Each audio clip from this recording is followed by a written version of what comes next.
C, O, X, le chiffre 1, et I.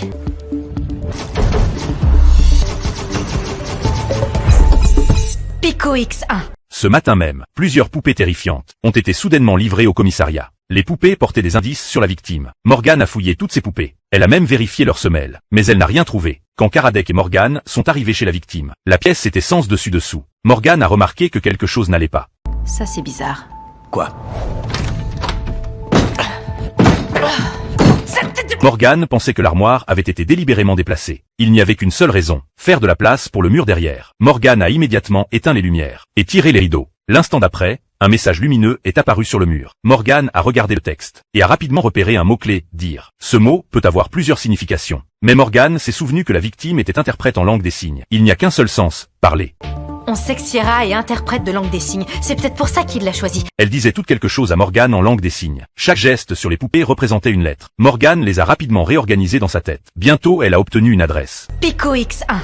Pico et Première Avenue. C'était l'emplacement d'une galerie d'art, ce qui signifiait que la victime y était cachée. Morgane et son équipe s'y sont précipités immédiatement. Au centre de la galerie se trouvait un coffre-fort. De l'intérieur, ils pouvaient entendre de faibles appels à l'aide. Le minuteur à côté indiquait que la victime était piégée depuis 36 minutes. La situation devenait critique. Le coffre-fort était hermétique. L'oxygène à l'intérieur était presque épuisé. Morgane devait résoudre la dernière énigme elle-même pour obtenir le code. Elle a scruté les œuvres d'art dans la pièce. Puis Morgane a vu. Le code était caché dans le tableau. Ça se joue avec une balle, mais la plus ancienne version se joue en Asie centrale avec de vrais osselets. Plus précisément, 10 os tarsiens de mouton ou de chèvre.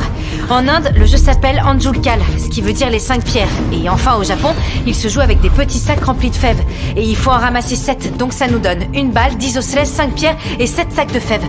La combinaison était donc 1057. Daphné l'a entrée immédiatement. L'instant d'après, le coffre-fort s'est soudainement ouvert. La victime a été secourue à temps. Mais Morgane a réalisé une chose. Ce ravisseur n'allait pas abandonner. Les mots sur ses poupées étaient sa déclaration de guerre. Cependant, le soir même, lors de la cérémonie de remise des prix du département, il a encore frappé. Cette fois, la victime était leur partenaire rose. Il n'a laissé que 3 choses. Un sablier, une cravate et un mot Marco.